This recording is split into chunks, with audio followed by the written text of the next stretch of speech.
পীযূষ দে, আপনি লিখছেন, দাদা বেদের বাংলা ভাষ্য যদি কোনো বই থাকে তাহলে কিভাবে পাবো একটু জানাবেন।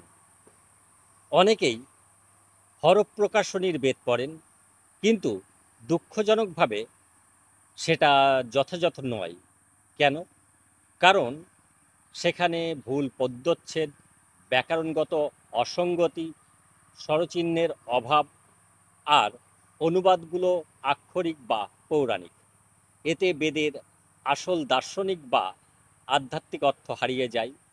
তাই বেদ পড়ার জন্য উপযুক্ত প্রকাশনীগুলো হলো চৌখম্বা সংস্কৃত সিরিজ, শুদ্ধ সংস্কৃত স্বরচিহ্ন এবং সায়ন ভাষ্য সহ।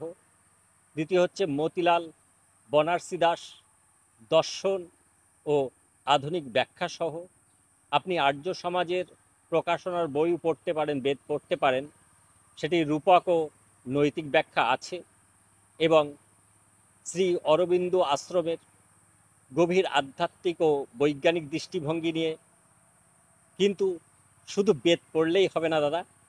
বেদ বুঝতে হলে জানতে হবে বেদের ৬টি অঙ্গ অর্থাৎ বেদাঙ্গ, যেটি শিক্ষা, ব্যাকরণ, ছন্দ, নিরুক্ত, কল্প ও জ্যোতিষ। এছাড়াও আরও জানতে হবে উপনিষদ, যা বেদের আত্মা বলা হয়। বেদ কেবল শুধু শব্দ নয়, এটি চেতনার বিজ্ঞান। এই ভিত্তি ছাড়া বেদ পড়া মানে শুধু মন্ত্র মুখস্থ, এখানে কোনো উপলব্ধি নয়। যদি বেদাঙ্গ না বোঝেন, যদি উপনিষদ না বোঝেন, তবে বেদ কখনোই হৃদয়ঙ্গম হবে না। বেদ বুঝতে হলে আপনাকে বেদাঙ্গ জানতে হবে এবং উপনিষদ পড়তে হবে এবং বুঝতে হবে। যাক, ভালো থাকুন দাদা, নমস্কার।